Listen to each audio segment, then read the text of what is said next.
Chances are you already have these 10 popular houseplants, but are you giving them the care that they need to thrive? It's easy to make a few mistakes that can quickly turn your green sanctuary into a struggle for survival. After a decade of nurturing these plants myself, I've learned some invaluable tips and tricks that I'm excited to share with you today. I've included timestamps below so you can easily skip ahead to the plants you want and start applying these tips straight away. Let's dive in.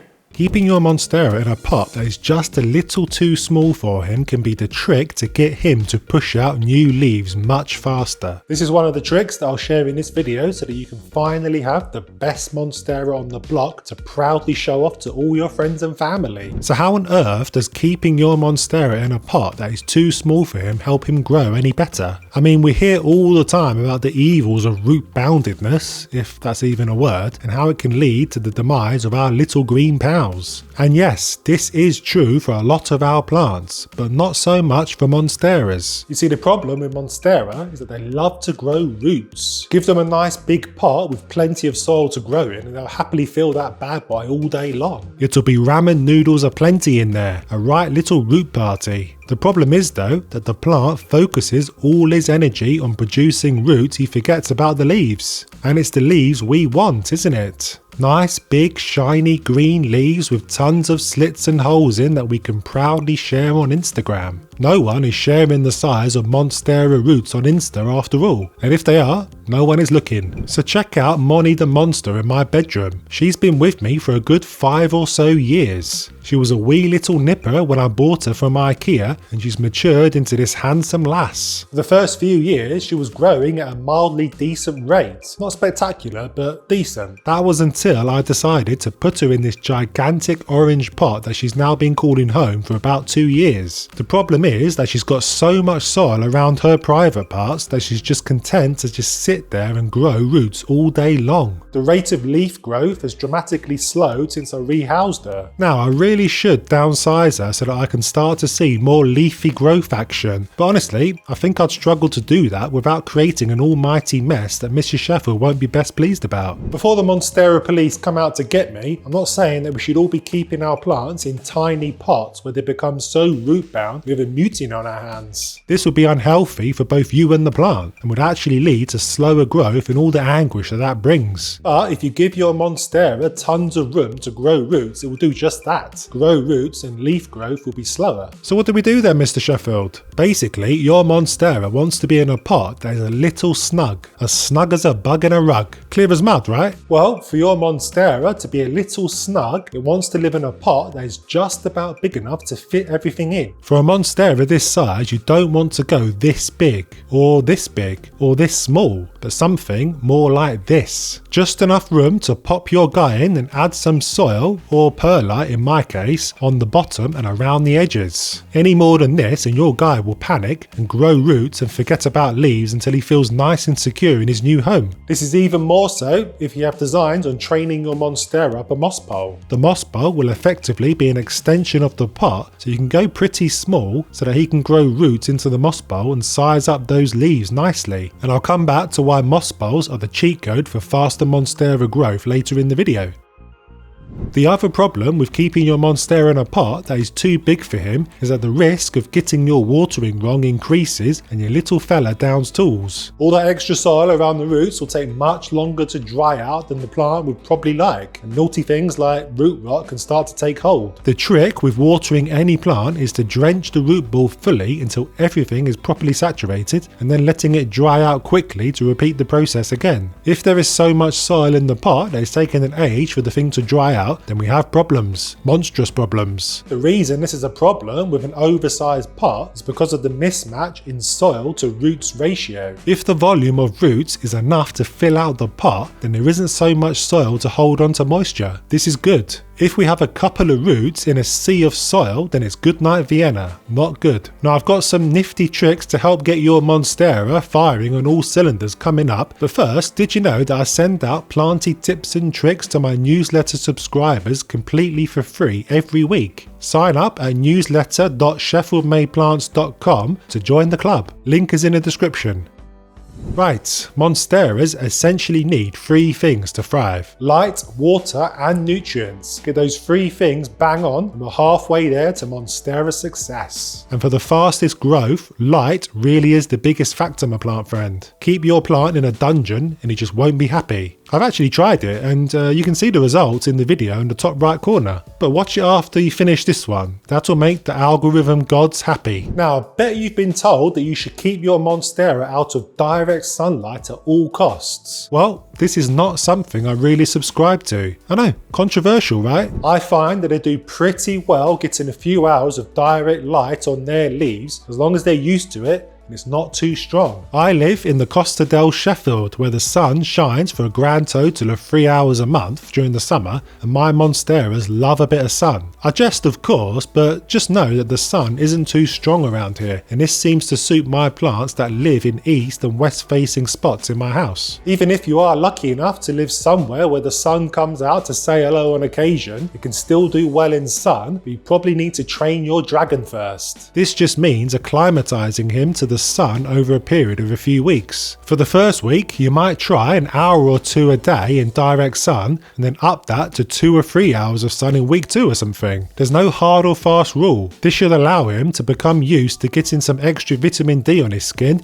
and not burn like a Sheffielder in the Mediterranean. If you start to notice some fading or yellowing here or there, simply pull him back and reduce the time spent in the sun. You're probably going a bit too fast. It's all about the slow build up. You probably sat there wondering why bother with all this palaver, right? Well, it's because you're a loving plant parent and want what's best for your Monstera. A sun-trained Monstera will grow much faster than one that sits glumly in the shade all day. All that extra photosynthesis will be mwah to your little green mister. You'll also get the slits and holes in the leaves that everyone goes mad for much quicker. If you're not in the habit of believing every fool on the internet, then you can of course play it safe and keep it out of the sun, and this can still work fine. The trick here is to get on your hands and knees and see the world from the point of view of your Monstera. This might sound a bit crackers to you, but it's a game changer, trust me. You're looking to see how much of the sky your little fella can see. Go on, get on all fours and have a look. You'll be surprised. Okay, craning your neck is fine, but just see how much of the sky is available. For starters, if your plant can't see any of the sky because of the walls of your house, then you probably want to move him closer to the window. Then you want to see how many trees, bushes, outside buildings and whatnot are in the way. If there's a whole ton and your poor little guy can't see any of the heaven, then he's not going to grow to his full glorious potential. That is, unless you get a grow light to help out a bit. Now I love grow lights. I've got a growing army of them in my house because, like I say, I live in Costa del Sheffield, so they're pretty much a necessity around here. You might think that you can get away with regular lights you can buy from the store, but honestly, these probably aren't strong enough for our plants. I use Sansi grow lights because they're full spectrum, are nice and bright, and I get great results, and you can bag yourself a 10% discount using my referral link in the description to this video. Well worth a look. You keep your plants happy and you help me earn a penny or two. What's not to love about that?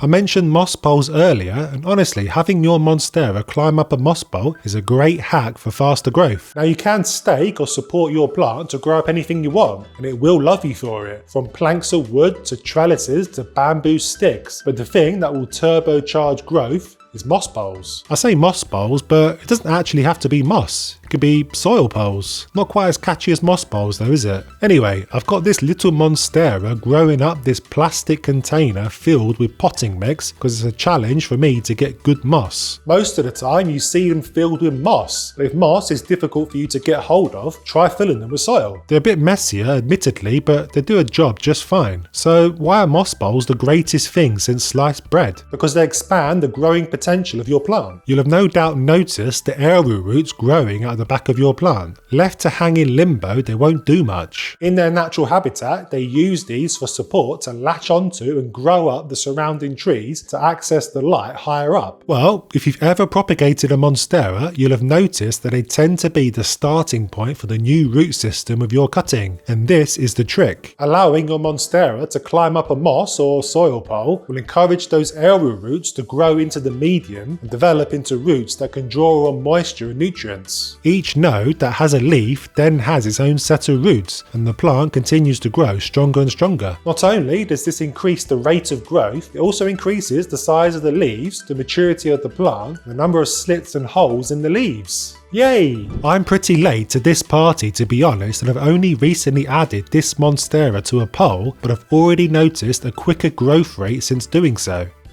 Put a spider plant in bright light, give it the wrong type of water, or neglect the roots for a few months and you'll have a plant that is ready for the compost bin. Light is a bit of a tricky one because they hate really bright light, but at the same time they need lots of it to produce offspring for you to pluck off and nurture. You know the ones, those little alien-like tendrils that hang from the plant growing those weird air roots. These come with age and living in a bright spot. All the while, the mother burns to a crisp. So, a balance is needed.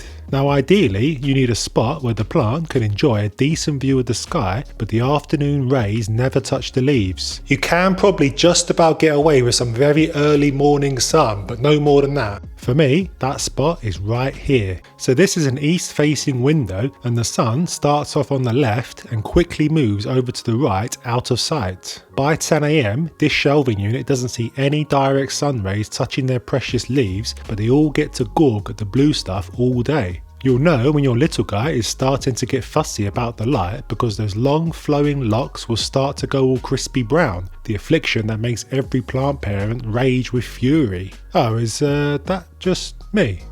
Light actually isn't the only reason for this, and I'll spill the beans on what else is in a bit. The annoying part of all this is that if you keep your guy meters from the window, then those leaves start to go dull and sometimes even a bit soft, and the variegation will start to fade. As you can see, they really are quite fussy when it comes to light. To get around all of this, a great option is to pop a Sansi grow light over their head. Spider plants love grow light, it's the best of both worlds. Nice and bright, yet soft enough not to burn anything, provided you've got the leaves not pressed up against the bulbs, of course. I keep mine on for at least 12 hours a day, every day, and probably about 20 centimeters away from the leaves.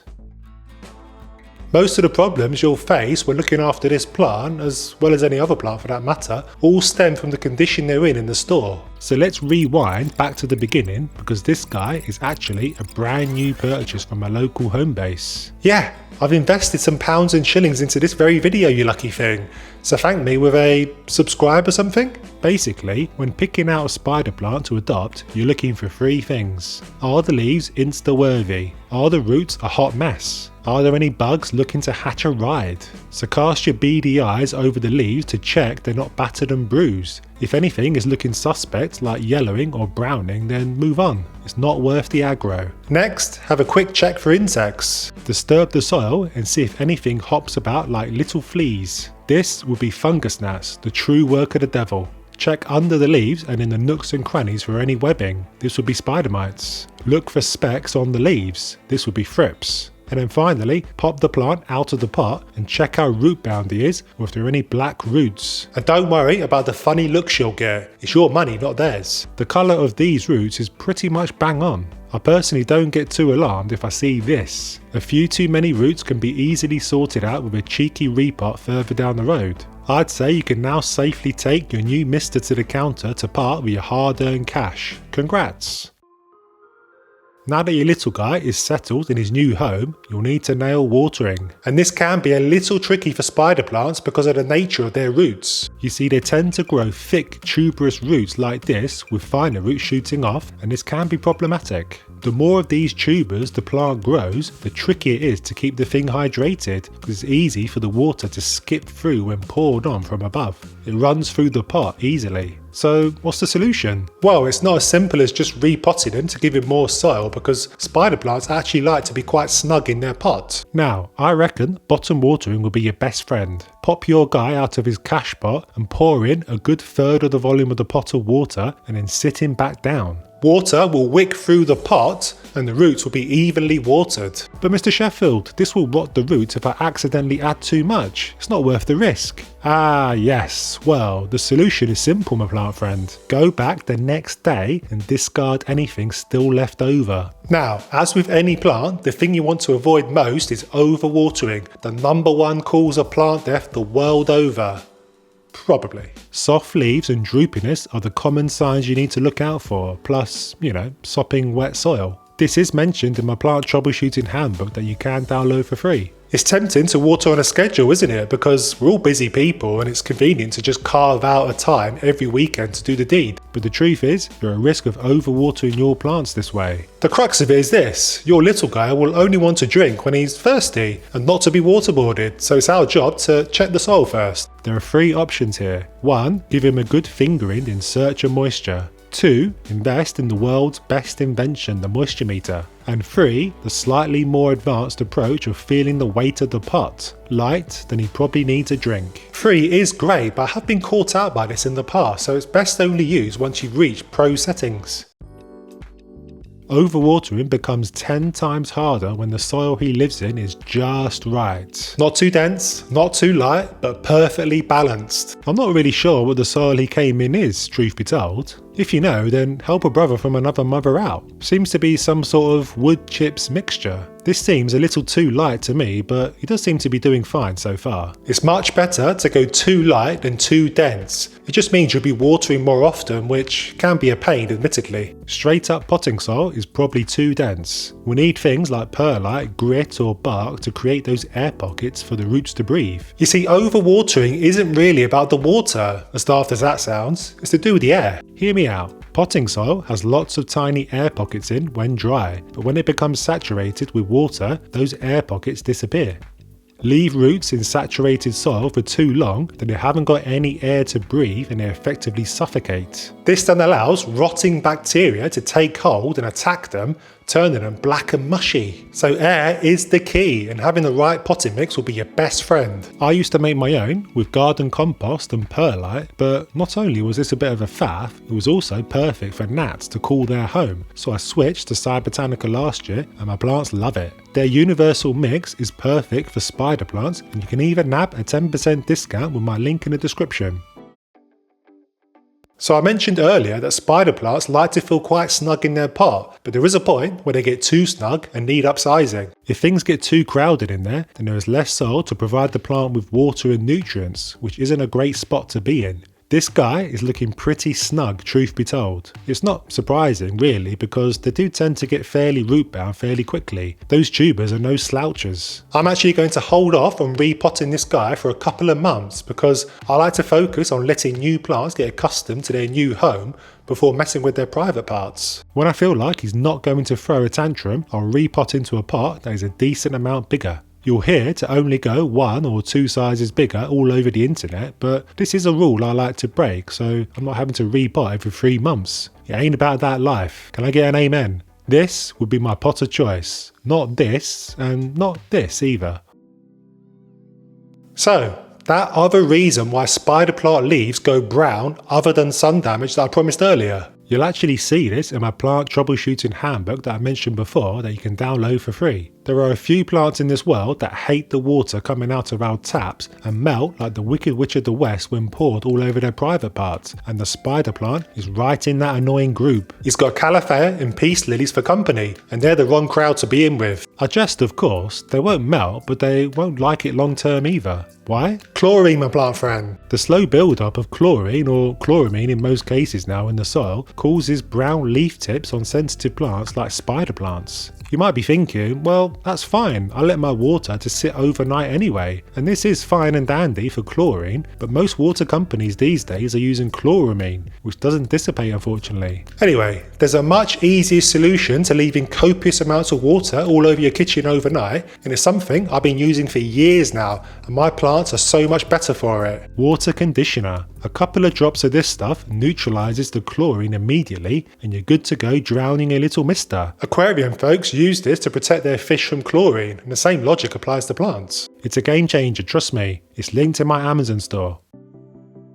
Water conditioner isn't the only concoction I'm adding to my water. Because I'm a doting plant parent and want what's best for my green children, I also diligently add houseplant focused fertiliser. I do this in a nice big batch to stop me having to fill up my little 1 litre watering can 10 times to water my plants. So I add about 3 or 4 drops of water conditioner and a cap full of fertiliser to my 6 litre watering can. This is dilute enough so that I can use it every time I water and not have to stress about when I fed what last. Truth be told, spider plants aren't super heavy feeders, but giving them their Weetabix sure does help bring the colours out. Generally speaking, the thinner the leaves a plant has, the less happy they are about dry air, and spider plants do have thin wavy leaves, don't they? My ambient humidity sits at around 70 to 80%, but I do make sure to keep fellas like this away from radiators and such like during winter. All that dry air swirling around can make your little guy look like a bit of a hot mess. You're much more likely to see crispy leaves when sat on top of a hot radiator. I am expecting this guy to have a harder time this winter and those perfect looking leaves to start going crispy and brown, but come spring everything should return to normal provided I prune out the unsightly damaged leaves. When you are pruning, you don't really want to cut the leaves in half like someone at the store clearly has already. I mean, it looks ridiculous, doesn't it? It's much better to take the entire leaf off by cutting right at the base. And don't worry, new leaves will come to fill in the gap in no time. I was once a bit fearful about pruning my plants, but honestly, once I got over the hump and started pruning regularly, I now find that I can't be stopped. So much so that I can nearly hear the cries.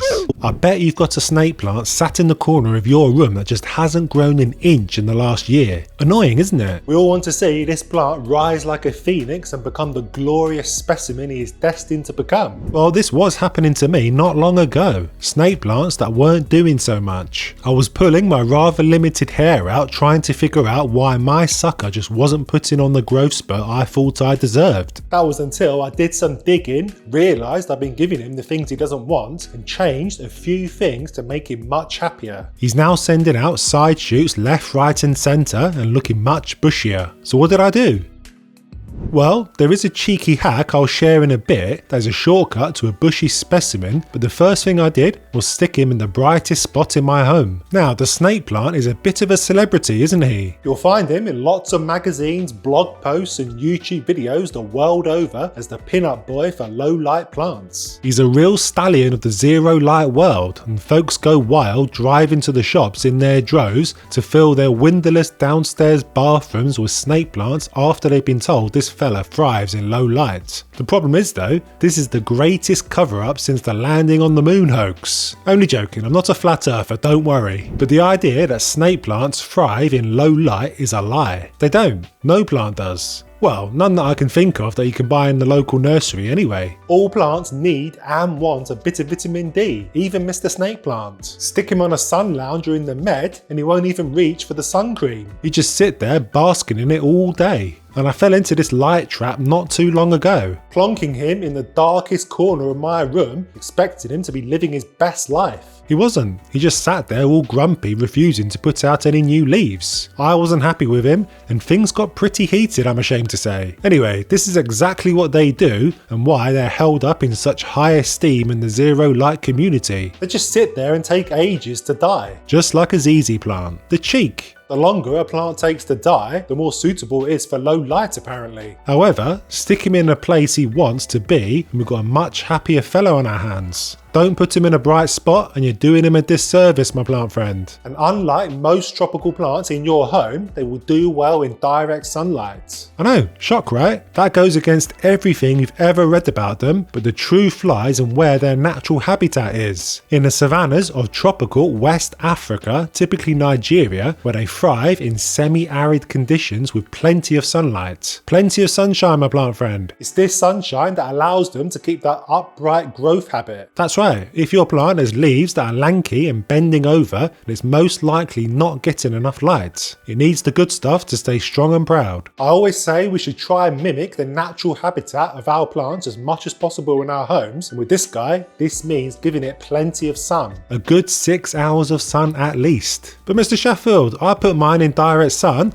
and the leaves faded and it looks a right mess now. Yeah, this can happen if your little fella has been living in a dungeon all its life and then you plonk it in a spot with tons of sunlight. It's not used to it, so some of the leaves can fade. In this case, I would have trained him up to get used to the rays slowly before leaving him to fend for himself. You might try a couple of hours in the sun a day for the first couple of weeks, then up that gradually over a period of a few weeks until he's happy living in the sun for over 6 hours a day. Those faded yellow leaves won't come back unfortunately, but any new leaves that come up should be adapted to grow in bright light, so patience is the key. If I've not convinced you to put your fella on your windowsill, then the next best thing would be to make sure that he can see a decent amount of the sky. This is a fantastic rule of thumb for any houseplant. A plant that can see a good amount of the sky will be a happy bunny. If the ceiling and walls are in the way, or you've got a bunch of trees outside the window, then you can expect to see thin, stretched out leaves. Your guy's on tippy toes trying to search for the light. Not a clever look, is it? You see, houseplant care is all about stress reduction.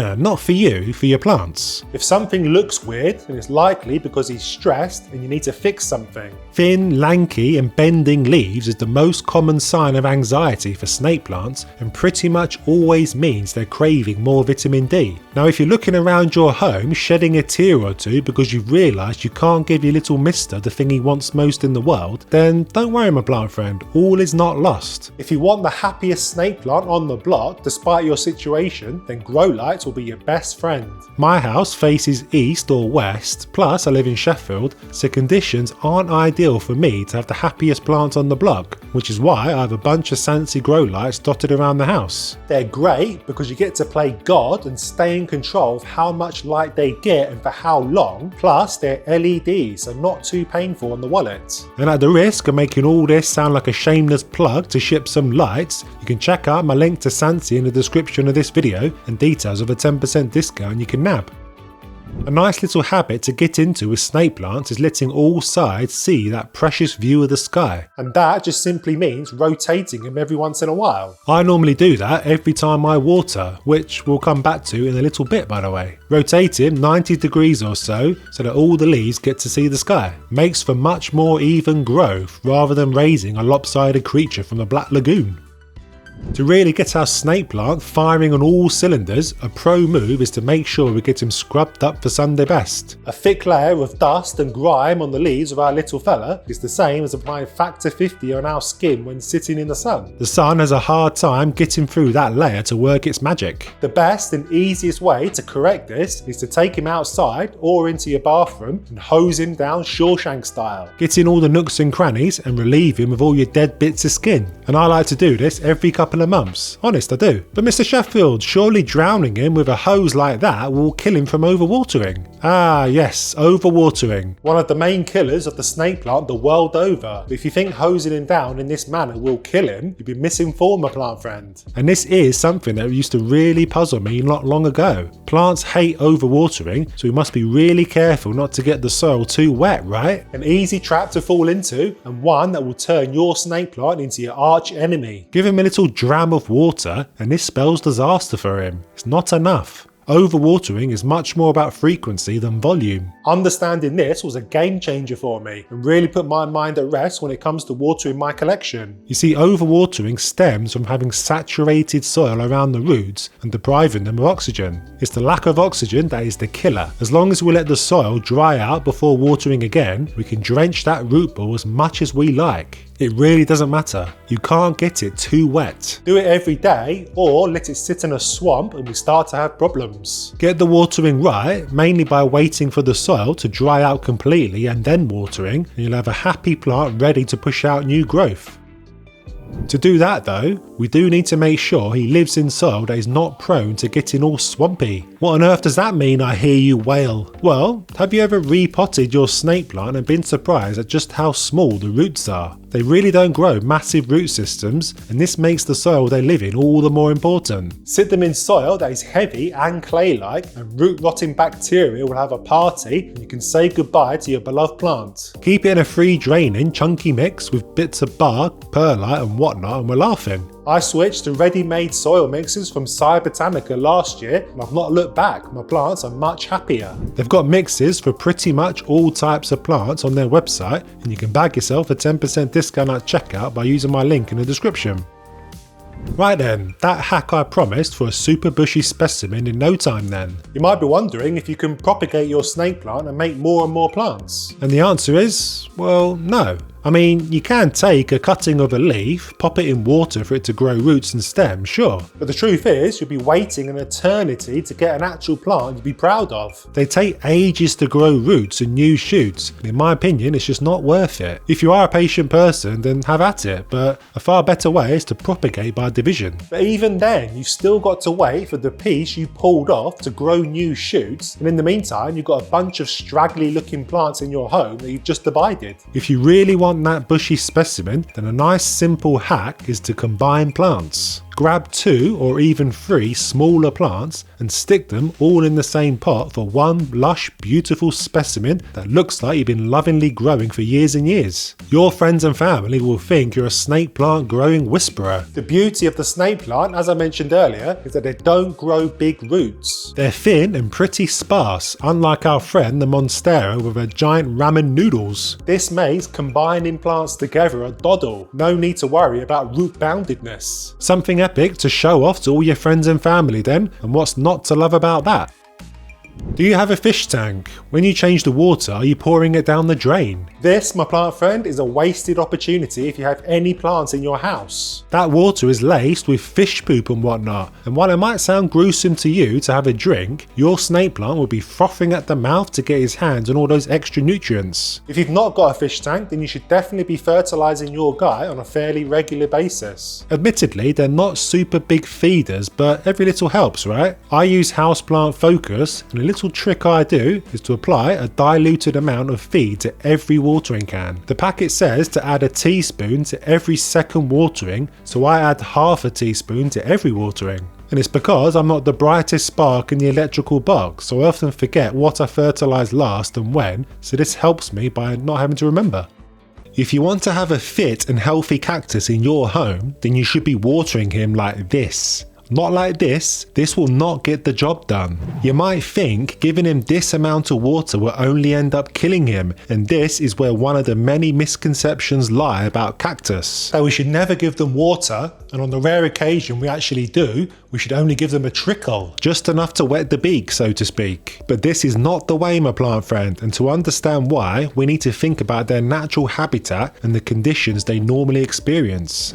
Now, it doesn't take a genius to figure out that cacti are desert dwellers. I think we all know this. They primarily live in the arid or semi-arid regions of deserts and dry grasslands. This means they're used to going long periods without water, but then get absolutely peed on when a short but intense rainfall arrives. This long period of drought means they have adapted to store water in their fleshy stems or leaves so they don't keel over and die after only a few weeks of no rainfall. This is a never watering your cactus part that I think most of us have got down pretty well. We have no trouble ignoring our cactus whatsoever. But if we never ever water our cactus, then we're in big trouble. And when we do come to water him, we must do so deeply. This mimics the intense rainfall they experience in the desert and ensures their reserves of water are filled up properly. Water with a little dram like this, and chances are those reserves aren't going to get topped up, and you know what that means. Cactus death and all the shame and self-loathing that brings. I've been there, trust me. Anyway, there are 2 ways you can make sure you give your beloved cactus a decent drink. One is to take it over to the sink and pour water all over the soil, watching as all the excess water comes out of the drainage holes. Now don't be shy here, you can't give it too much at this point. I'd aim to give it at least 1 litre of water, if not more. If you're worried about overwatering, then don't be my plant friend. Overwatering is much more about frequency than volume. Leave a cactus to sit in water for weeks on end and you'll have root rotting problems. The other watering approach, and this is the one I tend to use because it's super easy, is to bottom water your little fella. Sounds dirty, I know, but it's pretty normal. I add about 1/3 of the volume of the pot of water to the pot and sit the plant on top. I found this to be just the ticket to give my cactus a decent drink, but not so much that it gets all bloated. But here's the important part. I always make sure to come back the next day and check if there is excess water still in the pot. If there is, I simply get rid. Simples. But how do you know when it's time to actually give your cactus a drink? This is the bit that flummoxes lots of folks, and it need not. The aim of the game is to let the soil dry out completely before giving it a drink. It needs to be bone dry. This is of course because the plant is storing water in the thick fleshy stems and leaves, so if you give it water too soon,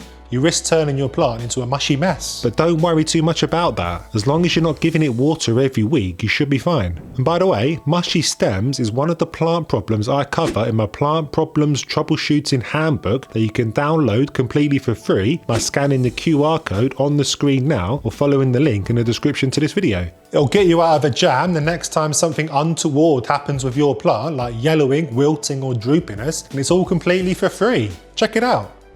Right, this is my approach to watering. Let's say I give my cactus a thorough drink at the beginning of April. I know that it's going to be fine for at least 3 weeks, if not more. After 3 weeks, I probe the soil with my trusty moisture meter. If it's reading anything other than dry, I leave it another week and probe again. Once the meter shows its driest reading, I then give him a well-deserved drink. And this approach has allowed me to keep my cacti happy for a few years now. You don't have to use a moisture meter, of course, but just be sure that the soil is completely dry. But what about winter, Mr. Sheffield? Ah, yes, winter. It's dead simple, actually. I don't bother watering my cacti. I live in a temperate climate with dark, damp and cold winters, so I treat this as a kind of dormancy period for them. They're not using much water because of the dark days and cooler temps, so there's no need to give them a drink. If you live somewhere warmer and brighter, then you may need to continue giving them water.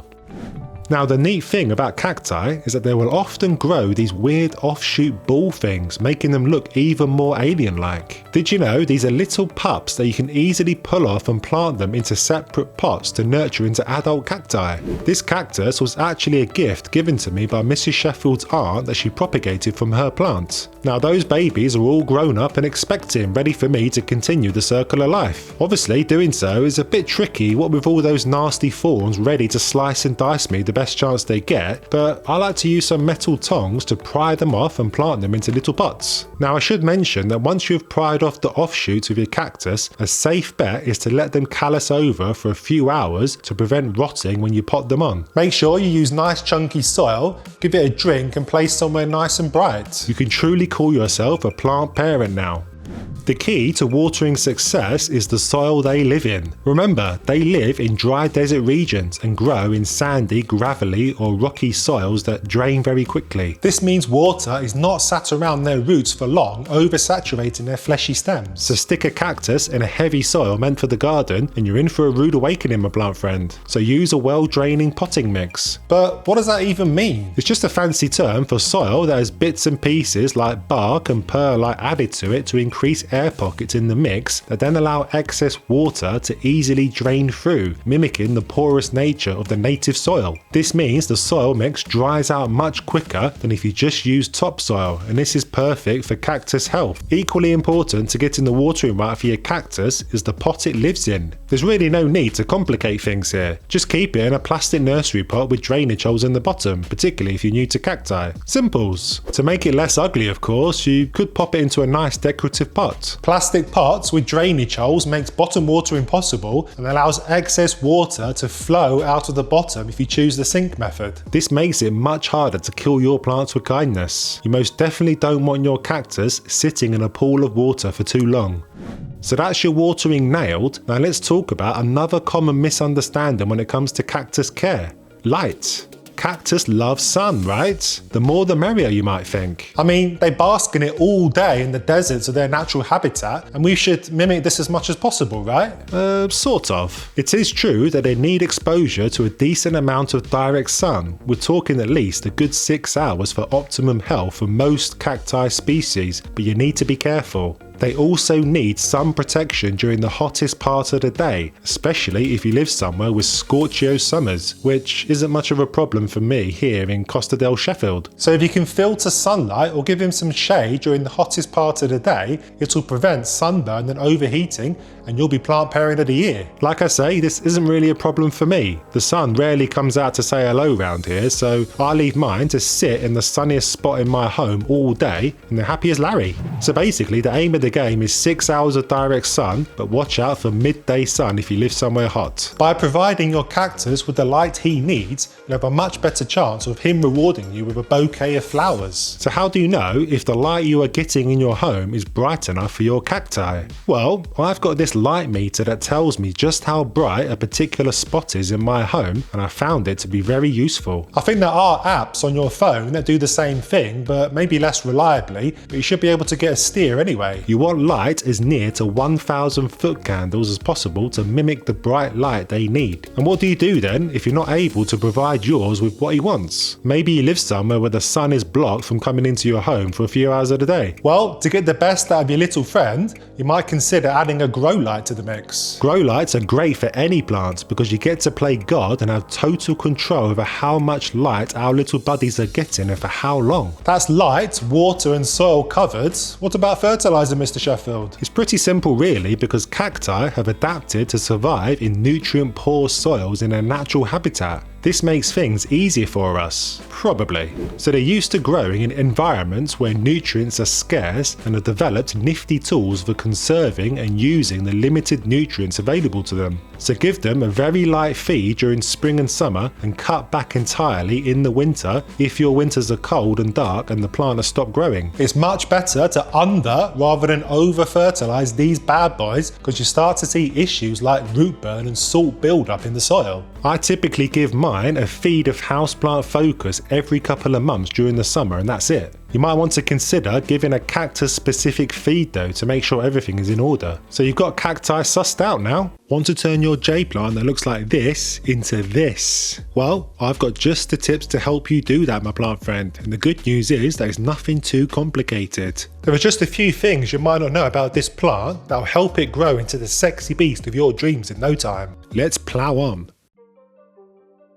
Now, this might shock you, so hold on to your hats, but the first thing you should do if you've got a little fella like this is this. That's right, chop it down. Chop it down to Chinatown. The last thing we want is for that long central stem to grow even longer. Long jade stems like this equals lankiness, and we really don't want that. We want this guy to branch out into all sorts of directions, and for that trunk at the base of the plant to get nice and girthy as this big boy. It might sound counterintuitive, but the more you cut a jade, the more it grows. Why? Because two branches always grow where you make the cut. Let's go back to the future and have a look at this little one before I lobbed his head off. We'll call this guy John. Right there on John, you can see the evidence of where I made a previous cut. As you can see, John has one stem coming out of the soil, which branches off into two. This isn't some unknown sorcery, my plant friend. No, this was human intervention. This is exactly where I had cut John down last year. Now, for some reason, one stem became more dominant than the other, and I reckon that was down to the light he was receiving, and will come back to light in a jiffy. It's very important. All this cutting malarkey is exactly why John's bigger, older, more handsome brother Paul is as bushy as he is. I never let his stems become lanky and new branches are popping off all over the place. To really hammer home the point, let me introduce you to George here. Just look how short and stumpy yet ultra bushy George is. That's because I've really been keeping on top of giving George a regular haircut, so he's developed a nice bushy mane. If you're worried about where to make the cut, then don't be. They really are one of the most forgiving plants. My advice is to punch fear in the face, get your snippers out and experiment. You can't go wrong. Look, there, I've no fear at all that I've killed John. So before I just killed John, we noticed that he had one stem stronger than the other, and my hunch was that it was to do with light. John has been living in Princess Sheffel's room for a year or so now, and I think he's been living in this position. One side is getting all the light, and the other is sat in the shade. And who's to blame for this? Princess Sheffield, of course. She's not been rotating her plants like a good girl. Anyway, light really is the greatest thing since sliced bread when it comes to plant growth. In the case of jade, it's more the merrier. And to make sure one side doesn't become Andre the Giant and the other Brother Love, we need to rotate every once in a while. It's just a case of while you're checking if he needs a drink, give him a rotate 90 degrees or so. Simples. Now you might have noticed some purple colouring on the edges of your jade and wondered what the bejesus that is. Is it a sign your plant is on death's door? No, my plant friend. This is a sign that you are father or mother of the year and giving your little champ exactly what he needs. Son, This purple colour actually has a name, anthocyanins. Hopefully I'm saying that correctly. Forgive me if I'm not, I'm no scientist. This pigment is what makes blueberries blue, pomegranates red and purple broccoli purple. And give a jade the sun he craves, this pigment shows itself at the tips of the leaves. So it's nothing to worry about, it's natural. All of this is to say that jades want more sun than your average houseplant like a calathea or a spider plant. George lives in the sunniest spot I can provide on my west facing windowsill in my bedroom, and he's got the bushy mop to show me he's happy. John and Paul live on my east facing windowsill, so both get good morning sun. Now, I will temper all this by saying that I live in the Costa del Sheffield, which is a cloudy, rainy place at best. I've not tested jades in the searing heat of the Nevada desert, so I just can't say how well they'll get on a south-facing window there. But have a play wherever you are and see how they get on. I think it's worth training your dragon. If the leaves are fading and yellowing at an alarming rate, then you may need to transition to direct sun slower, or only expose him to the sun for half the day. Whatever you do though, don't Harry Potter him and force him to spend his days in a cupboard under the stairs. They're not low light plants. They might well survive in low light, but they won't thrive, and that's what we all want, right? Thriving plants to show off to all our friends, if we have any. If your home doesn't face the right way to get the best light for your jade, or space is at a premium, then a good bet would be to get a grow light on the go. Stick your jade under a Sansi grow light for at least 12 hours a day and you'll have a jacked up WWF wrestler in no time. I'll give you the lowdown on exactly how you should be watering your jade in a bit, but one of the things you might have noticed with your guy or gal is that the soil they live in gets pretty hard, and this is down to watering habits. Jades are succulents and should be watered infrequently, with the soil drying out fully in between. This tends to mean that the soil becomes hydrophobic and solid as a rock. Have you ever poured water over the soil and watched in bemusement as it runs off the sides and barely penetrates the middle? This is what hydrophobic soil is. It's basically become so dry that it's repelling water. Crazy, but true. A way around this that not only helps it take on more water, but also increases oxygen around the roots and therefore boosts growth, is to aerate the soil. Stick with me here, quite literally in fact. Grab a stick, and I like to use chopsticks, and poke the soil a bunch of times to loosen everything up. Don't fret too much about stabbing roots and whatnot. They're more robust than we tend to give them credit for. All this lovely air that we're incorporating back into the soil would be like sending him away for a spa day. He'll come back all rejuvenated and ready to grow more limbs. So, watering, what's best practice? Every day? Every week? Every month? I've no idea. And not because I'm rubbish. Well, not only because I'm rubbish, but mainly because I don't know your plant and how long he takes to become thirsty. Basically, forget the schedules, my plant friend, and only water when the soil is dry. But don't wait too long. Jades are succulents, but I do find them to be a little thirstier than most other succulents and are more forgiving of watering a little too frequently. If the leaves are as shriveled and wrinkly as an Italian nonna sat in the sun, then you've waited too long. If they're mushy peas, then you're being too generous. Just stick your finger in the soil to see how dry it is. Wait for it to feel dry and then give him a thorough drink. And don't skimp here. Pour water over that soil multiple times. Drown that sucker. You can't give it too much. Overwatering is about frequency and not volume. That's the Sheffield Mayplant's mantra. It's no use giving it a little dram and then going on your merry way. There's just no way all the soil and roots have been fully hydrated. To further bang the drum, I even do this to my jades every single month. Well, I try anyway. Life gets busy, you know. All this water going everywhere and still no sign of overwatering problems for John, Paul and George. I really do need another jade to complete the band. Anyway, why do I do this, I hear you wail? Because I'm lazy and this is the quickest way to clean them behind the ears. Those big leaves are dust magnets and we don't want our babies looking mucky, and they love to be clean and tidy to soak up those precious sun rays.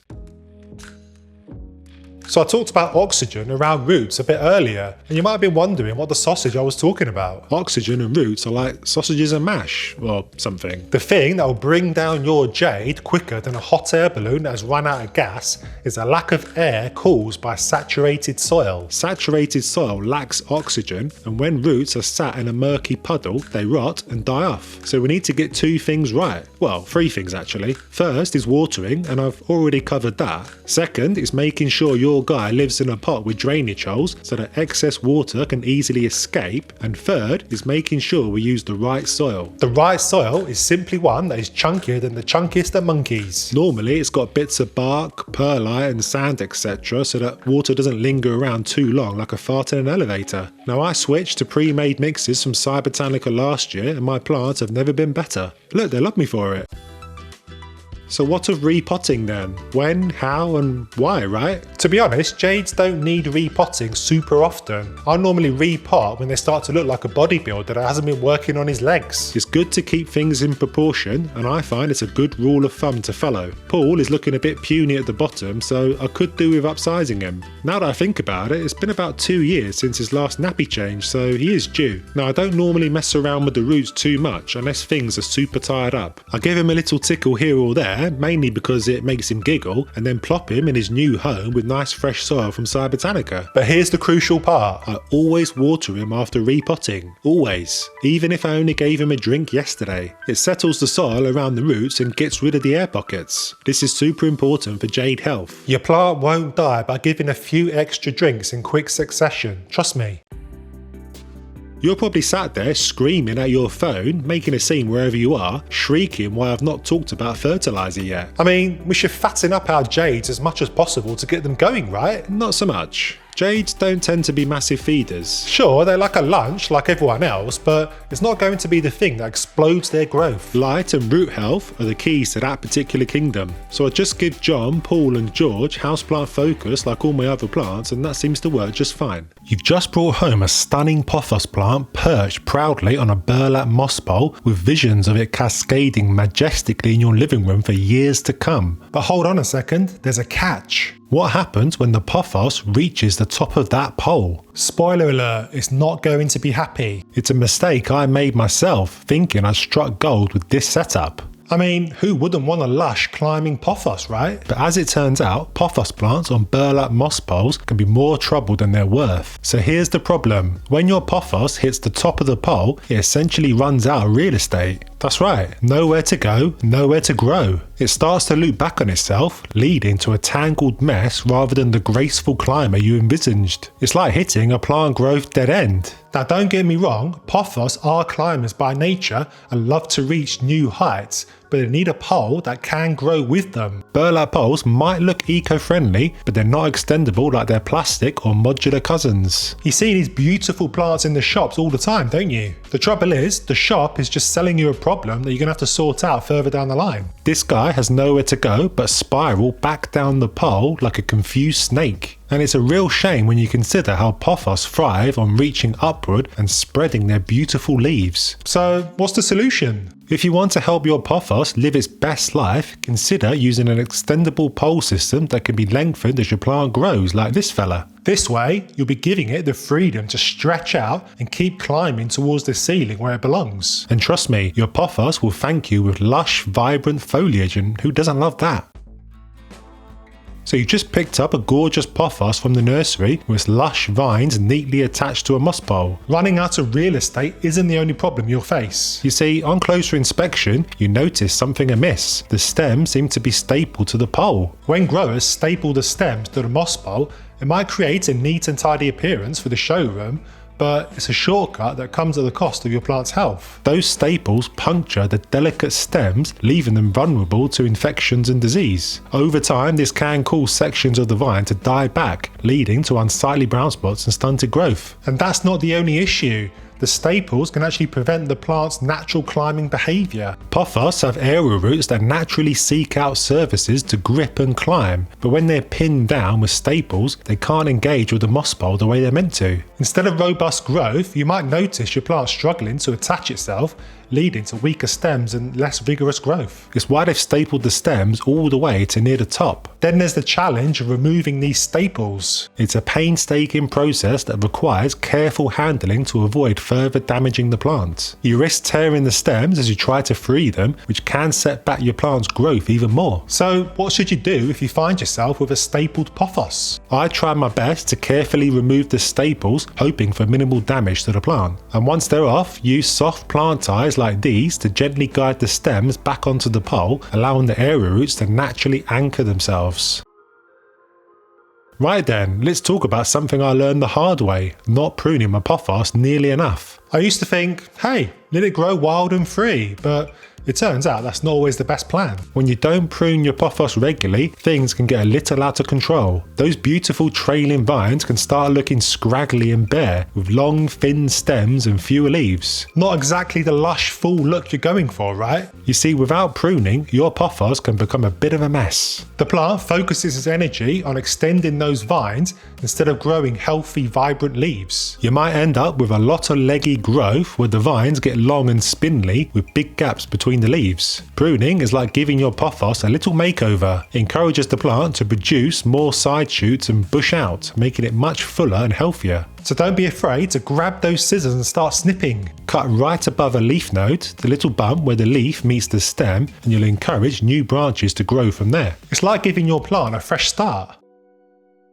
Many moss bowls, especially those bought with plants already attached, are not designed to allow for easy fertilization. You might be thinking, why does this matter? Well, pothos plants love to sink their arrowroots into moss poles, drawing in moisture and nutrients just like they would in the wild. When the pole lacks fertilization, those roots miss out on vital nutrients they could otherwise absorb. And here's where it gets tricky. The moss itself can be a bit of a nutrient desert if it's not supplemented properly. Without fertilization, the arrowroots may not contribute to the plant's overall health as effectively as they should. This can lead to weaker growth and smaller leaves over time, hardly the lush, vibrant spectacle you were hoping for. So what can you do to ensure your pothos gets the nourishment it needs? Right, if you are hellbent on keeping your little guy on these poles or can't be bothered to sort out the mess, then a foliar spray would probably be the way to go. It's not ideal because the extra roots the plant is growing won't get their fix, but at least the whole plant can absorb nutrients through the many leaves it's growing. Fertilizing is much easier when you've got live moss on the go. You can either stick a bottle with a hole in the cap on top to let your solution trickle through, or you can take it outside and douse the whole thing with your mixture.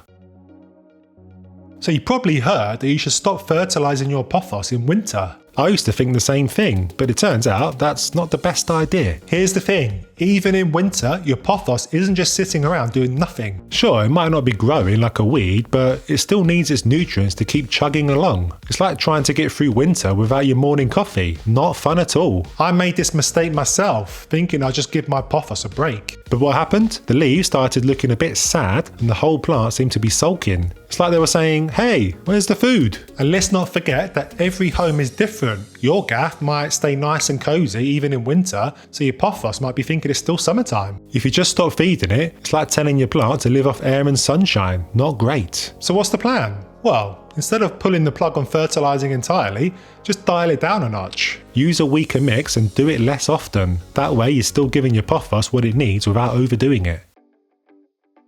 Right, let's talk about my pothos that's perched high up on this shelf. It looks great, but it's got some issues. I actually thought it'd be the perfect spot for it, out of the way, looking all majestic, trailing around my dining room. Turns out it's not exactly living its best life up there, and here's why. Pothos love a good view of the sky. They're not just looking for any old light, they need bright, indirect light to really thrive. And let me tell you, that high shelf might be out of the way, but it's also out of the light zone. If your pothos is high up like this, it's probably not getting the best view of the sunshine, and that can spell trouble. See, pothos are pretty chill plants, but they're not exactly fans of dim, shadowy corners. They need some decent light to keep those leaves nice and vibrant. When they're stuck up high, they're missing out on that crucial light, which can lead to leggy growth and leaves that just don't look their best. The best thing you can do for your pothos is to give it a better spot. Move it to a place where it can enjoy some bright, indirect light. Even a bit of morning sun or a spot near a window will make a huge difference. The trouble for me, of course, is that my guy is pretty much stuck up there, like being stuck on a Ferris wheel when it's broken down. The vines have grown around the room and they've been attacked by this Hoya Lisa, so moving it isn't an option for my little fella, in which case a Sansi grow light is probably the best bet. Now, I clearly didn't think long term about this guy because another issue I'm struggling with is how the bejesus am I going to repot him? He's often droopy, not helped by the fact that I put him in this terracotta pot, so he's drying out all the time, and I'd love to sort him out, but how? I'd have to untangle all that mess that is up there and then bring him back down to base. But that just sounds like an almighty struggle, doesn't it? So he's just going to have to grin and bear it, unfortunately for him. So yeah, think as long term as you can, my plant friend. Here's a classic blunder I've made with my Pothos plants. Thinking bigger is better when it comes to pots. I was sure I was doing my Pothos a favour by giving it all that extra space to grow, but it turns out I was way off. Here's what happens when you plop your Pothos into a pot that's way too big. The plant ends up with more soil than it knows what to do with. More soil means more water, and more water means soggy roots. And trust me, Pothos absolutely hate soggy roots. I learned this the hard way when I noticed my Pothos planter looking a bit droopy and the leaves going yellow. It's like there was screaming, "Help, I'm drowning!" Not a good look, I can tell you that. The problem with all that extra soil is that it holds on to moisture way longer than the plant can handle. The roots can't keep up with it all, and you end up with a pot full of wet, unhappy soil. This is the perfect recipe for root rot, which is basically a Pothos nightmare. So what's the trick? Go for a pot that's a bit bigger than the current one. Don't get me wrong, I do like to go a bit bigger than the one size bigger rule, but I avoid going absolutely massive thinking it will save myself some repotting grief further down the line. You want to give your roots a little more room to stretch out, but not so much that they're swimming in space. And if you want to give your Pothos a real treat, make sure it's in the right size pot with some chunky, well-draining soil. That way, your plant can thrive without turning into a soggy mess. Here's a mistake I've made more times than I like to admit, repotting my Pothos way too soon. I thought I was doing it a favour by giving it a fresh start, but instead, I was giving it a headache. You see, Pothos plants are pretty chill when it comes to their roots. They don't mind hanging out in a snug pot for a little while. So when you go ahead and repot them too soon, you're just stressing them out. It's like asking someone to move house every couple of months. Not exactly fun, is it? When you repot too soon, your Pothos doesn't get a chance to settle and establish itself. Those roots are just starting to get comfy, and suddenly they're yanked out and shoved into a new pot. It's no wonder they just start sulking. Not to mention, the plant needs time to adjust to its new environment, and if it's constantly being moved around, it can't focus on growing. So how do you know when it's the right time to repot? Keep an eye on the roots. If they're starting to peek out of the drainage holes, or if you see them circling the top of the soil, it's time to check if they need a new pot. Otherwise, let your Pothos be. When your orchid gets to this stage, you might think it's ready for the bin, but it's not. There's still life in the old dog yet. There's actually still a few more cycles of flowering to be enjoyed, and I'm going to show you exactly what you need to do in this very video. So I've got my Philodendron orchid here, and she's pretty much done blooming from her 2 flower spikes. I've still got a couple of flowers at the top, but it's time we kicked her on to push out a new set. The fact that she has these 2 flower spikes is important because there's a trick you need to do to get her to rebloom successfully that we'll get to in a jiffy. So the idea is pretty simple. You'll notice that there are these markings along the spike, and these are where the flowers popped out from. You can see that because they are opened. What we need to do is go further down the spike and locate an unopened node like this. This is exactly where the reblooming magic will take place. With the right kick up the bum, this node will open up and a new spike will emerge with hopefully an abundance of fresh flowers. So all we need to do is cut just above a node. This will send a signal to the plant that everything above this point is done, so please hurry up and do something. But this isn't the whole story. If your Philodendron orchid only has 1 spike, then yes, it's simply a case of finding the highest unopened node and cutting just above there. A new secondary spike emerges, and once that is finished blooming, you go again and find the next node down. You go on and on until there's no nodes left, at which point you cut the whole spike off, but I'll come back to this in a bit. But what about if we have 2 flower spikes? We should just cut them both at the highest node, right? Actually, no, my plant friend. This would be a mistake and result in you not getting the blooms that you deserve. The trick here is to cut above the highest node on one, but to then cut much lower down on the other. I don't fully understand the science, admittedly, because I'm no botanist or anything, but cutting both spikes at near the same level doesn't spur it on to rebloom properly. I found this out last year with a couple of my orchids that I cut back at the same level. Sure, they reflowered, but it wasn't the spectacle I was hoping for. The theory goes that the plant doesn't have enough gas in the tank to support growing 2 new flower spikes. It just does a bad job of trying to support both. So cutting one spike lower than the other rebalances the plant's energy so it can focus on pushing out a bunch of flowers on one spike. But surely this means you'll only have 1 reblooming flower spike. Yeah, but I reckon it's better to have 1 spike with lots of flowers than 2 spikes with mediocre blooms. blooms. Now, a tip from me when making your cuts is to cut about an inch above the node. I don't really advise cutting too close to the node because there can be some dieback on the bit that's left and that can compromise the node underneath. And as always, use nice clean pruners. Sterilise if you so wish, but I just tend to think a wash with good old dish soap is plenty good enough. So when you've juiced every bit of flowering potential out of your little lass, you'll be left with a flower spike that has no more nodes to open up. This is when you should go in and cut the whole thing out. The trick here is to go as close to the base of the plant as you can and snip it off. At this point, you'll most likely need to recharge her batteries to get ready for the next blooming stage in her life in a few months, so don't expect her to immediately send out a new flower spike. Let her rest, she deserves it. Basically, don't lob her in the bin thinking she's done. Care for her correctly and you'll be rewarded in a few months.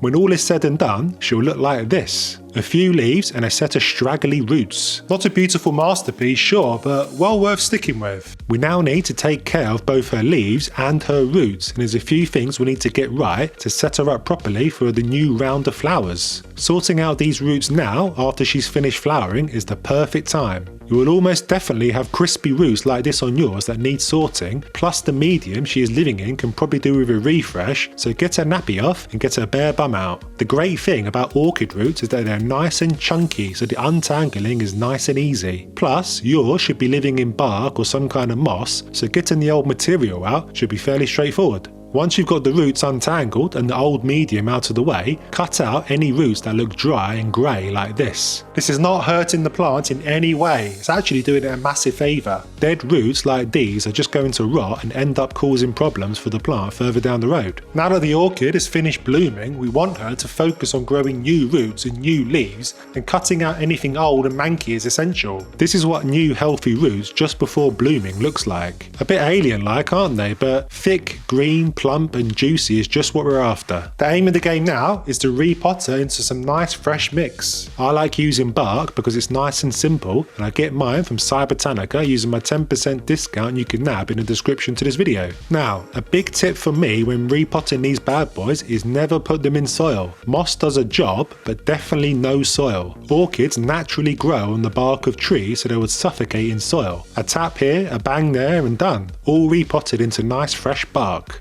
Stick the old support sticks into the pot because you'll be needing them again soon, all being well, and we all know how these things easily get lost. Now that she's in her new home, we need to get the watering bang on. And to be honest, watering an orchid is one of the easiest jobs in the houseplant world. It's just a case of wetting the bark she lives in every week or so and making sure she's not sat in a puddle in her pot. They really don't like having wet feet for long, it'll rot the roots. I simply water mine over the sink, pouring a bunch of water over the root ball, letting it drain fully and then putting her back in her home. Wait too long and the roots go crispy grey, die off and stop providing life support to the plant. The common advice is to not let the leaves get wet in the process, but because I have 10 thumbs I find it hard to avoid this, but I've not had any issues so far. If there is water pooling in the centre, then you can always get some kitchen towel to soak it up. Now, orchids are hungry lasses and will need their cheese and biscuits just as much as you and me. So to my watering can, I like to add some nutrients in the shape of houseplant fertiliser. An all-rounder like Houseplant Focus or even Miracle Grow is a great option, but when you think she might be going into labour in a few weeks, it's worthwhile introducing a fertiliser geared more towards flowering plants like Bio Bloom. Fertilisers like this, or even baby bio orchid food, have a high level of phosphorus, which will help with blooming more than regular houseplant fertiliser that's geared more towards healthy foliage.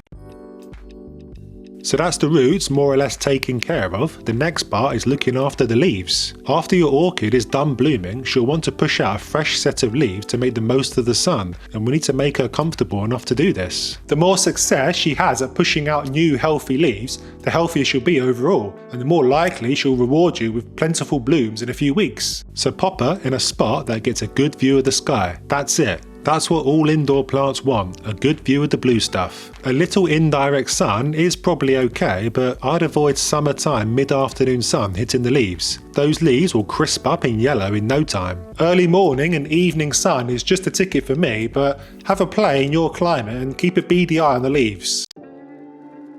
Now, temperature. This is where it gets interesting. We recently put our home on the market because Mrs. Sheffield wanted to move into a house with a decent garden, so obviously you know what that meant, don't you? Everything we owned needed to go into the attic so it didn't look like we were the hoarders from hell and that our home looked more spacious than it actually is. Well, this illusion of space is much more difficult when you've got over 200 plants on the go, so we made the difficult decision to declutter my plants. I say we, but it was more me to be honest. Mrs. S was glad to see the back of a lot of them, truth be told. Anyway, a bunch of my dear darlings went into the cold dark attic with only a couple of Sansi grow lights for company. The Sheffies on Patreon know all about this because one of the exclusive videos I made for them was showing them my setup. But the plants that went up there included my 2 orchids. And you know what happened after about 6 weeks of living up there? New flower spikes popped up to rear their not so ugly heads. And I reckon this was down to the drop in temperature from living in the colder attic for a few weeks. Now, to get this to work for your orchids, you probably don't need to go to this extreme. Maybe a cooler window in your home than they would otherwise live. Apparently, they need a drop in temperature to mimic their natural habitat, where they tend to flower in the cooler, rainier season. So, you've been lovingly doting on your orchids, getting the roots and leaves happy, and finally she's pushing out a brand new flower spike. But what's this? There's only 1 spike. I thought there was meant to be 2. Is mine faulty, Mr. Sheffield? Can I send it back? No, unfortunately this is quite common for a Phalaenopsis orchid. You'll buy them with 2 spikes in the shops, but when they rebloom they tend to only send out 1 new spike. And this is most likely down to the age of the plant. Kids and teenagers are only capable of 1 spike per season, whereas the seasoned veterans are happy to do 2. I don't think there's a great deal you can do about this apart from be patient and wait for yours to be all growed up. Once that new flower spike does show itself, you'll want to clip it to that stake you saved from last year. An orchid looks best loud and proud and not grovelling on the floor. Rubber plants can be fickle things. They often go droopy, turn yellow, or stop growing entirely, and to be honest, it's something that used to drive me bonkers. I've got a bunch of rubber plants brightening up my home, from the classic green to the colourful Tineke to the sultry looking ruby, and once you understand what they want and why, they're far less temperamental. In fact, I've had Ron, my green rubber plant, for a good 10 years now. He was one of the first plants me and Mrs. Sheffield bought together all those years ago, and not only is he still with us, he's thriving. Well, sort of. He does look a bit weird, truth be told, but there's a good reason for it, and we'll come back to that in a sec. So I'm going to share with you all my wisdom to stop you making the common mistakes that end up killing your plant. The rubber plant that I'm most proud of is this guy here, Tim, my Ficus Tineke. Not only do the leaves look absolutely marvellous, but he's growing exactly the way I want him to. You see, I've played God with Tim and shaped him to my liking, and this is something so many folks are missing out on. You'll notice that Tim is a singleton. He's one lonely plant in a single pot, but early on in his life I sort of multiplied him by cutting him down nice and early. Doing so encouraged 2 new branches to grow where there was once 1. This is the biggest and best hack to growing the best rubber plant. To prune like you've never pruned before. No, wait, that's wrong. To prune like you've pruned lots of times before, or something. Anyway, have no fear about pruning rubber plants, my plant friend. They love it, trust me. Once I made this cut, I waited a year or so for these stems to grow before going at it again on both branches, and lo and behold, I've now got multiple stems on these too.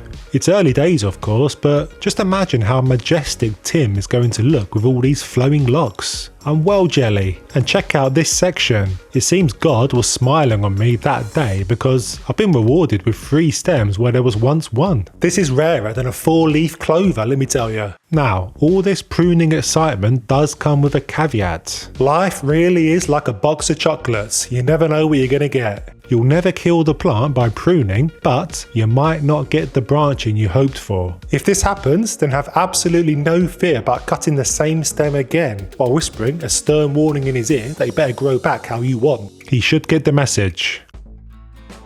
I get tons of messages from plant folks the world over asking me what they can do about their naked rubber plant stem, and to be honest, I've only found one reliable solution. Now you might not like the answer if you're facing the same problem, but I think a hard prune is the way to go. You don't even need leaves on the stem. It seems photosynthesizing magic happens in the stem too, not just the leaves. Sometimes we need to be brave to get the best results, and cutting down a plant to Chinatown is most definitely brave, but I've done it lots of times and it always works. folks. Not just with rubber plants either. It's like the plant panics, wonders what the bejesus just happened, and kicks his growth hormones into action and sends out branches to replace what was cut off, sort of like a plant enlightenment. But again, it's not always sunshine and roses. Sometimes you might only get a single branch to replace the one you cut off. In this case, I'll just cut again and say a prayer. There are other solutions to this, of course, but I've not had much success with any of them. There are lots of videos on the internet showing folks successfully notching their rubber plant to force it to grow a new stem, but that's never really worked for me. And then there is Kiki paste. I got excited when I heard about this magic paste and applied it to a bunch of my plants, but absolutely nothing happened. It's meant to activate sleeping growth points on the stem where you apply it apparently, but it's still a mystery to me. Oh, and a word of warning, if you're feeling all Leatherface, wear gloves to protect your skin because rubber plants sure do bleed and it's not pleasant. Honestly, copious amounts of white, sticky latex spills out of these guys for ages and it's not great to get it all over your hands. Other than that, prune away my plant friend. Let me know how you get on. The common trap I see folks falling into is watching their rubber plant down tools in winter, panic and start upping the fertiliser or needlessly repotting. You see, rubber plants are a bit of a funny breed in that they absolutely halt their growth in winter. It's like they go into stasis or something. They do in my climate anyway. Come the end of October, Tim, Ron and Ruby will not send out a single new leaf until March, and there's only one reason for this. Light. We get about 8 hours of the good stuff a day in the depths of winter here in sunny Sheffield, which is a fun experience, let me tell you, and the rubber plant just doesn't like it. They hibernate like bears and only come out to say hello when the daffs and bluebells are out in force. You might experience something else of course, particularly if you live somewhere more luxurious, but for us folks with long hard winters, we can only watch as our rubber plants do nout. So don't panic when this happens to you in winter. Just be patient, dial down the watering and the feeding, you won't be needing much of either. And if you are thinking of pruning your plant in September or October, I'll probably wait until the spring. You won't kill the plant or anything daft like that, but you just won't see new growth for a few months and that can be a hard pill to swallow. If you are the impatient type and want to fight nature, then a good bet would be to top up the light with a Sansi grow light. I don't bother personally because it's not like they lose their leaves like alocasia or anything, so I'm just happy waiting. Now Ron has had a bit of a checkered past and it's all my fault, truth be told. Like I said, he was one of the first plants we ever bought. You know what that means, don't you? Noob settings were dialed to 11. Anyway, I used to keep this guy in my bedroom a good 3 meters from the window and he put on a bit of a sulk. When I say sulk, I mean he only pushed out a new leaf every couple of months. Very slow. This spot, which is now home to this Monstera, is not good for any rubber plant. Why? Because he couldn't see any sky. This is a great rule of thumb when trying to think about where to put your guy or gal. If they can see a large chunk of the blue stuff, then chances are they're not going to be vitamin D deficient. And contrary to popular belief and going against what you might have read online, they can absolutely handle a bit of direct sun. Ron now lives in my dining room and gets about 5 hours of morning sun whenever it does show itself and is growing big and strong. I will caveat this by saying it does depend somewhat on where you live. Live near the equator and I definitely make the transition slowly and keep a beady eye out for sun damage. But just don't keep them in a dark spot. You'd actually be surprised how little some spots in your home get. And this little thing here rocked my world when I got it last year, and that's in a good way. I thought a spot like this would be decent, but the light meter says no, low light. I recommend getting one if you want to go pro. It's in my Amazon store. The great thing about rubber plants are of course the big gorgeous leaves they grow. I'm a sucker for the Tineke and the Ruby, almost good enough to eat. Anyway, those big leaves present a challenge, and an annoying one at that. Dust. Dust particles are to a leaf what light is to a moth, or a fungus gnat to a human head. One week your rubber plant looks lovely and glossy, and then the next it's got a thick layer of dead skin and toenails all over it. And this makes it much harder for the poor little fella to breathe. Well, not breathe actually, more like suntan. There are two options here, the easy way and the hard way. The hard and less fun way is to grab a wet cloth and painstakingly wipe every single leaf. This option is probably best reserved for big beasts like Ron is starting to turn into. But option 2 is the one I favour because it's easy and fun. Hose them down Shawshank style. Get in all the nooks and crannies and have a blast doing so. Not got a garden or balcony? Then showering with your little guy will be the option, though keep it PG, right? Now, something like this might be happening to your little guy and it might be causing you to lose your marbles. A quick look at my troubleshooting handbook will tell you that there are a few potential causes of this. The most likely for this guy is a lack of nutrients, either from not providing a nutritious meal every week or by leaving him to get all tied up in knots. You can get your hands on my free handbook in the description, by the way. Well worth it. So rubber plants like food in their belly. An empty stomach equals less colour. I give mine houseplant focus and they're happy as lassie. Don't fret too much about what to give them, just make sure you are actually giving them something and you're following the correct dosage and they'll be grand. But we definitely don't want to turn our little mister into the whale, so no trying to be a hero and feeding more than is recommended. And I reckon it's well worth just peeking at the roots every spring to see if they can be upgraded to a bigger home. Pull his trousers down and repot when things are a little too crowded. This was the problem with this guy a couple of months ago, so I put him in a new home and the yellowing has thankfully stopped. Another message I often get from my many fans is, when should a rubber plant be watered? Every 5 days? Every week? Every month? Stop it! Only water when the plant needs it. Seriously though, a schedule is a plant's best enemy. You could be watering every Saturday completely oblivious to the fact that your little guy is sitting in a puddle. Soon that puddle will suffocate the roots and bam, you've got root rot. Now, this does take some time, so the odd overwatering here or there shouldn't matter too much, but always check the soil first to avoid long-term problems. I know how heavy a well-watered rubber plant should be, so I use that as my guide these days, but I highly recommend a moisture meter if you're just starting on your journey.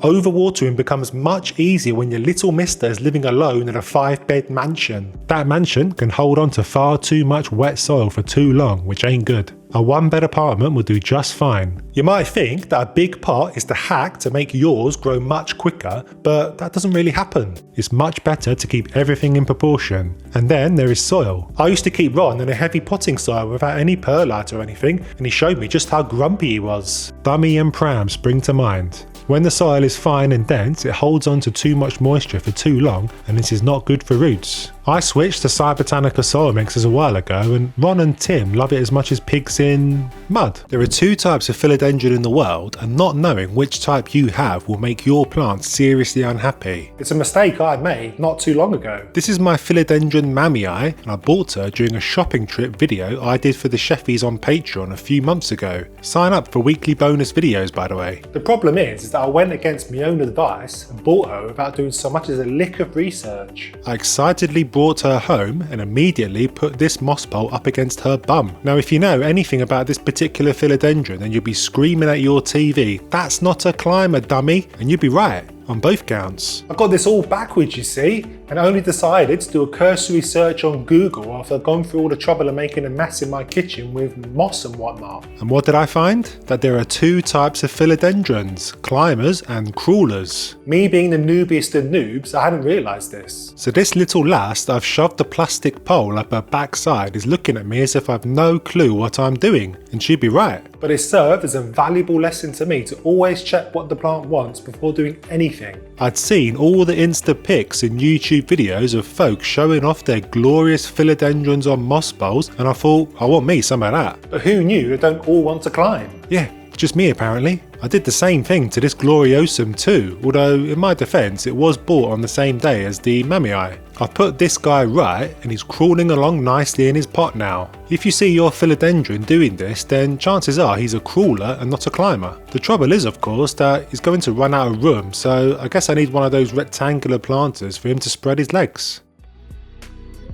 I've got a bunch of other things that I've been doing wrong to my philodendrons that I now know not to do, that I'll share in the rest of this video, so that you can avoid the pain of looking like a fool to all your peers. The first of which is more about them being Berks rather than me. It's a common problem that drives me absolutely bananas. A philodendron leaf is a beautiful thing, isn't it? And something they really ought to show off more often. The problem is, getting them to push out a new one is like trying to get a 4-year-old to brush their teeth. They just hate it for some reason. The melanocrisis is the worst offender. Just what is this? And this? Give me strength. I've moaned about this plenty before in my videos of course, and the common solution seems to be to spritz the leaves with your spray bottle as they are poking their heads out to say hello. They're not happy about the humidity or something, which is strange because my home is pretty humid. So I've diligently been doing this at the first sight of a new leaf I get, and it does seem to be helping, a bit. I still have to mother them along by unsticking them with my fingers, and I guess this is the fruits of my hard work. But honestly, who wants to be working so hard with a plant? I'm hoping that as they mature and turn into responsible adults, all this doting nonsense comes to a stop. We shall see. To help them on their journey to a responsible adult, I've realised that they generally do need something to climb up. Climbing philodendron, that is. Yeah, I know, not you now. It's not really a great look to have your guy all naked like this. This guy's got a crooked back because he's not got something shoved up against his bum to support his tired legs. Makes me feel sorry for him, really. Let's compare him to his brother. These are actually twinsies, you know. Born from their now dearly departed mother at exactly the same time, and me putting a moss pole on one and not the other, it's kind of a sliding doors moment for them. One is getting bigger leaves and a thicker stem, and the other one, well, we know how the other one is doing, don't we? And this really is something I wish I knew long ago. I'd have much bigger and more handsome phylos on my hands now. You see, the deal is that as the plant grows up this moss pole, it gets its hooks in and starts growing its arrowroot into the moss. This strengthens and matures the plant as it climbs higher and higher, and you end up with big, beautiful leaves. The pole basically becomes the pot. But what happens when the plant reaches the top, I hear you shriek? Well, the beauty of these plastic poles is that they are extendable, so you can keep stacking them up one on top of the other. But what happens when you reach the top of the ceiling, I hear you wail? Well, I've not got there yet, but your job will be to cut the stem at the bottom of the pole section and put that into a new pot. The beauty is that because the plant has grown roots into the moss along the way, you won't kill it. It's got everything it needs in the pole. Now I bet you're sat there wondering why on earth my Philodendron verrucosum has this weird half moss, half soil pole thing to climb up. Well, this is the fruits of me getting my scientist hat on and experimenting with a poor subject. If you have a moss pole set up already, then you'll know all about how much of a pain they are to keep moist. All that extra surface area is not an ideal recipe for keeping these bad boys hydrated. And you do need to keep them hydrated to encourage the arrowroots to grow into it. And you let it dry out too much and your little guy ain't going to be happy. Now, there are a few methods doing the rounds on how to keep these bad boys moist, and I'll show you two of my favourites in a sec, but the idea here was that I wanted to see how soil would get on in a pole. Moss is a real pain to hydrate once it gets dry, you see. It's a hydrophobic monster, and I thought soil would fare better. So I filled up some pots with Cybotanica's Aroid soil mix to see how it got on. Well, they are indeed much easier to hydrate once they've dried out. Splash some water over them and voila, job done. The problem is though, is that they're a massive pain in the bum, filling them and after the fact. Soil goes absolutely everywhere, and Mrs. Sheffield is not best pleased to find bits of soil and whatnot all over a dining room floor every morning, let me tell you. Basically, it's not worth the hassle to have such a messy contraption in my home. I've decided I'll have to find a way to water the moss bowls and spare myself the pain of getting a rollicking from Mrs. S every morning. So in a nutshell, this is the story of why I've got a moss bowl on top of the soil pile. The transition of moving on from soil has already started.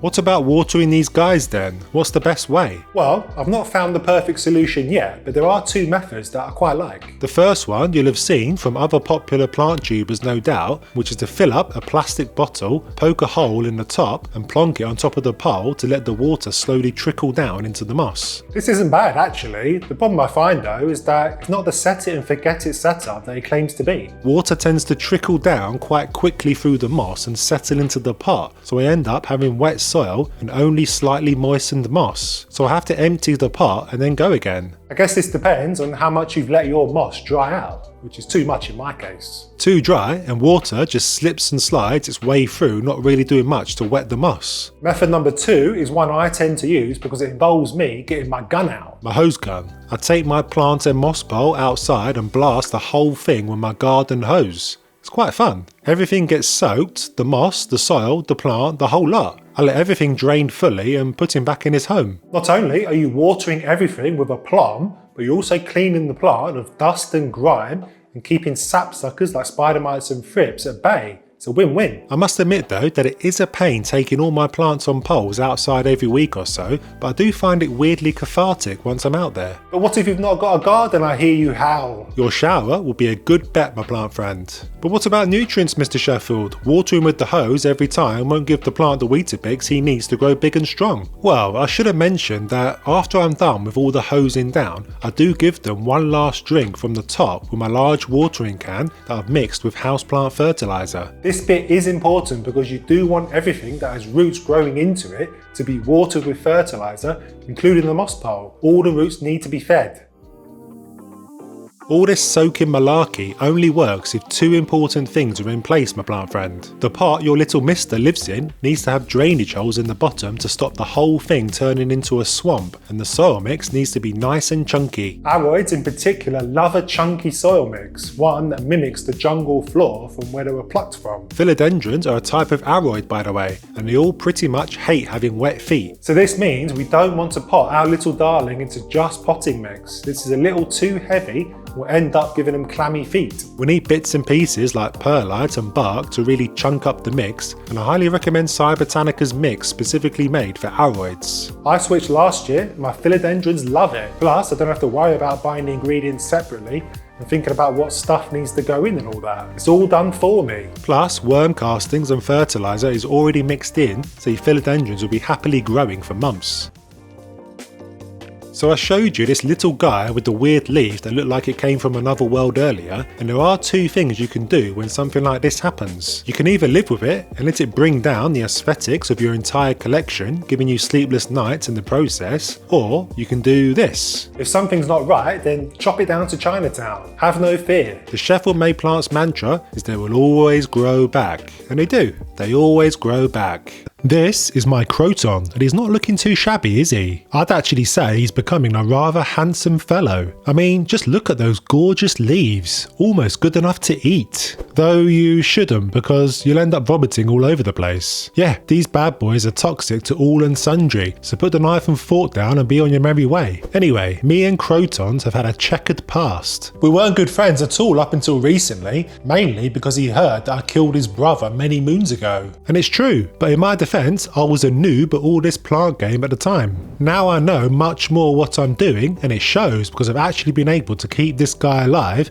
and look, he's putting on a bit of a growth spurt. I just hope those new leaves start to come out redder like the ones further down the plant. If yours is doing the same, then don't worry, my plant friend. I'll spill the beans on why your Croton is only growing green leaves in a little bit. So yeah, I've got a murderous history with Croton, and I reckon you might have too. Go on, let me know in the comments. They're pretty easy to accidentally kill if you get a few things wrong, but luckily for you, I'll share my newfound wisdom with you today so that you can have the best Croton on the block to show off to all your friends and family. I bleat on about this all the time in my videos because it really does make the difference between plant success or plant misery, but it really pays to have a think about where our little fellas live in the real world and the conditions they experience so that we can mimic this as best we can at home. I've done just that for our Croton here, so there's no need to get your encyclopedia out. Now pay attention because we're going to use this information to nail our care for them indoors throughout this video. So the tropical climate of Indonesia and Malaysia is where these fellas call home, the lucky things. You'll often see them chilling out under the canopy of larger trees in the jungle. This means they've been brought up on a diet of dappled bright sunlight, humid air and consistent warmth. So that means we should only give them bright indirect light, right? Sort of. You see, dappled sunlight in the jungle is still very bright. Chances are it's much brighter than the light you can offer them in your home. That's certainly the case for me, what with me living in the Costa del Sheffield where the sun hardly ever comes out to say hello, and the result is green leaves. Yes, a Croton that is slowly losing its vivid colours is a sign that it's not getting enough sunlight. Check out my fella. You'll notice that the leaves near the base are redder than the newer ones at the top. The reason for this is simple. It shows I'm torturing him. He grew those red leaves when he was living with his original grower,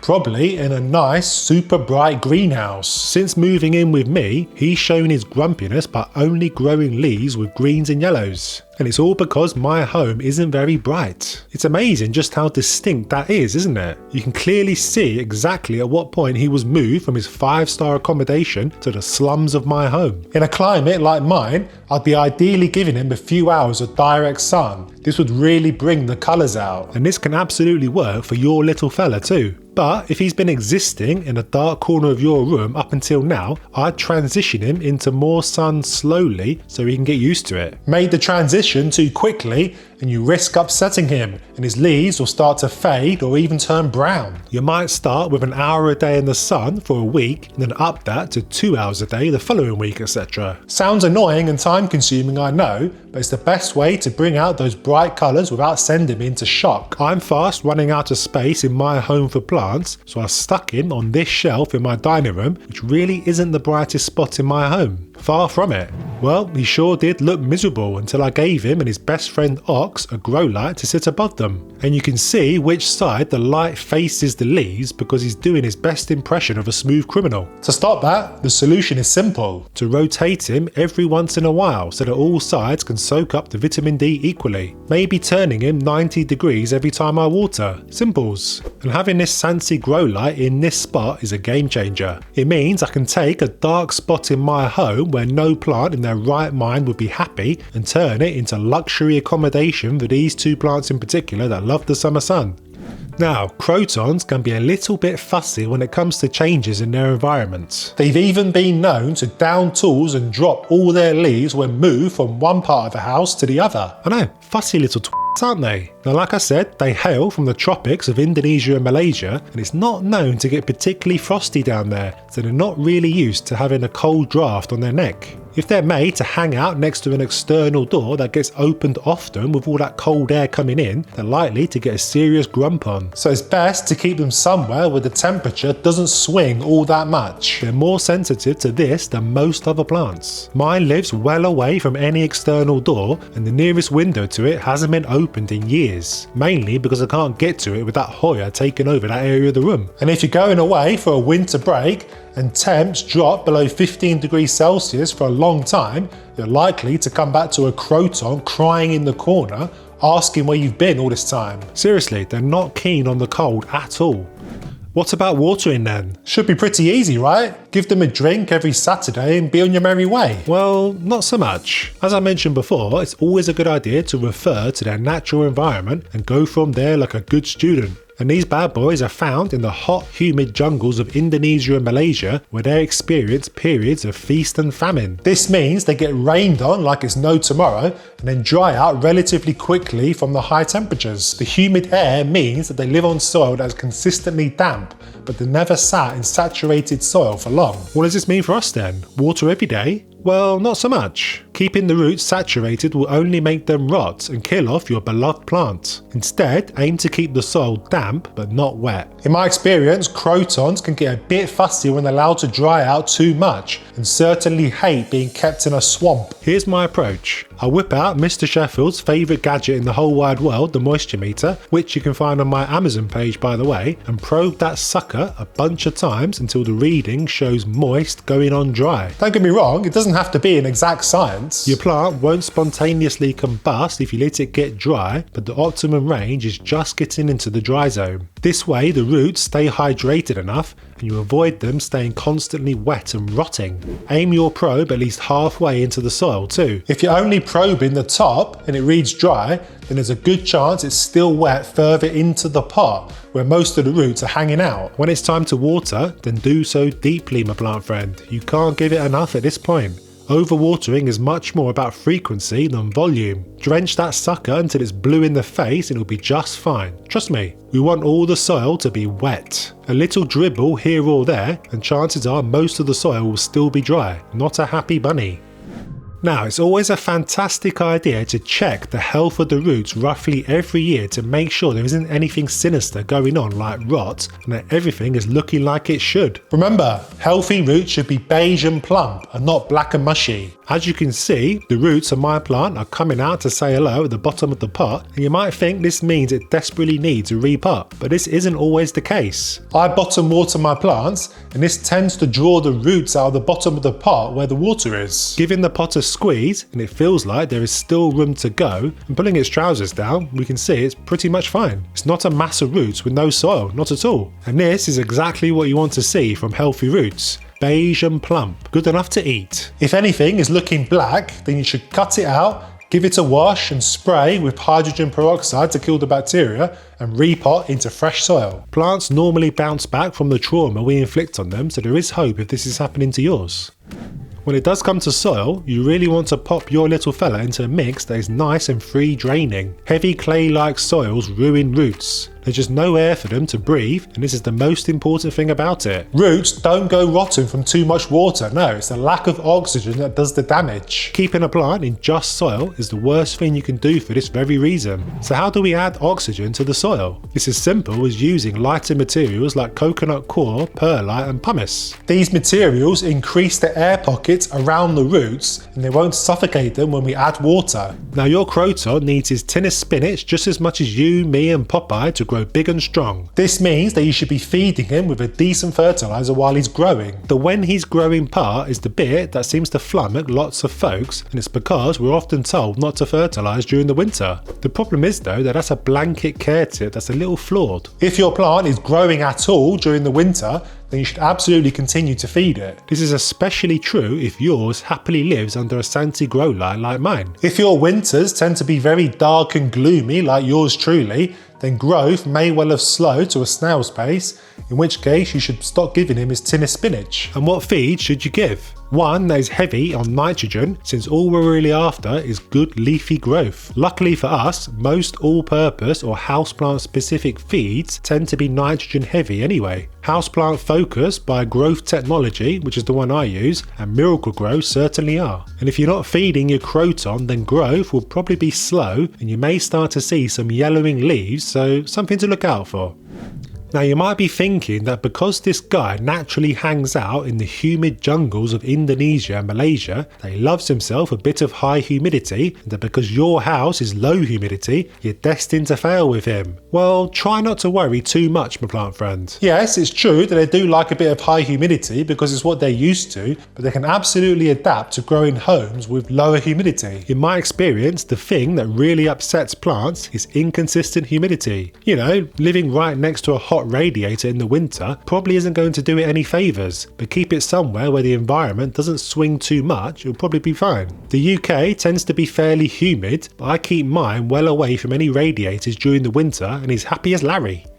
Now, the Sheffield Mayplant's mantra that I always bang on about is they will always grow back, and this is just as true with the plucky Croton. You can prune your guy to your heart's content and new stems will always grow back. If he's getting a little lanky with a long central stem, then don't be shy in giving it a cut. It will only create a nice compact bushy shape from where it sends out new branches, which is no bad thing.